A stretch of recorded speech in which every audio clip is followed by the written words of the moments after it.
Assalamualaikum warahmatullahi wabarakatuh. Shalom, Om Swastiastu, Namo Buddhaya, salam kebajikan dan salam Pancasila. Perkenalkan, nama saya Jumarni dengan NIM A321241108. Kelas C Fakultas Keguruan dan Ilmu Pendidikan, Program Studi Pendidikan Pancasila dan Kewarganegaraan, Universitas Tadulako. Jadi, pada video kali ini saya akan menjelaskan hasil resume mengenai mata kuliah Studi Masyarakat Indonesia dengan judul materi Struktur Sosial dan Dinamika Kelas Sosial. Yang pertama, pengertian struktur sosial menurut para ahli. Menurut Surjono Swekanto, struktur sosial adalah hubungan timbal balik antara posisi-posisi sosial serta penerapan yang dimiliki oleh individu atau kelompok yang ada di antara struktur tersebut. Proses terbentuknya struktur sosial. Menurut Charles Plemish, unsur-unsur berikut ini harus dipenuhi dalam sebuah struktur sosial harus dapat ditemukan. 1. Pengetahuan dan keyakinan yang dimiliki anggota masyarakat. 2. Perasaan solidaritas di antara anggota masyarakat. 3. Tujuan dan cita-cita bersama anggota masyarakat, nilai-nilai dan norma sosial sebagai patokan dan pedoman dalam masyarakat. 4. Kedudukan dan peranan sosial untuk memandu perilaku masyarakat. 5. Kekuasaan yang mengatur kehidupan sosial. 6. Tingkatan sosial sesuai dengan struktur dan peran anggota masyarakat. 7. Sanksi agar norma yang ada dapat berfungsi. Yang terakhir, 8. Peranata dan lembaga sosial konflik dan penyimpangan sosial sebagai bagian dinamika sosial. Adapun dampak dari perbedaan struktur sosial, dampak yang disebabkan karena adanya perbedaan kelas pada masyarakat seperti yang pertama, eksklusivitas. 2. Etnosentrisme. Kelompok sosial.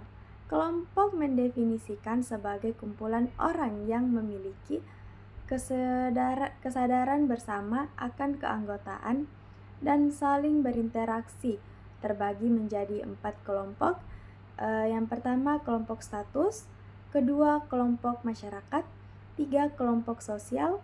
4, kelompok asosiasi. Jenis kelompok sosial teratur menurut Emile Durkheim.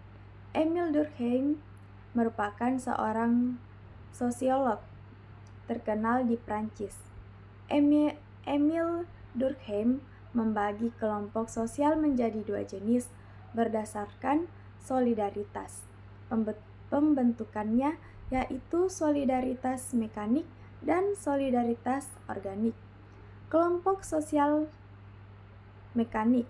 Kelompok sosial mekanik adalah yang terbentuk dari persamaan nilai-nilai norma dan kepercayaan yang kuat di antara anggotanya.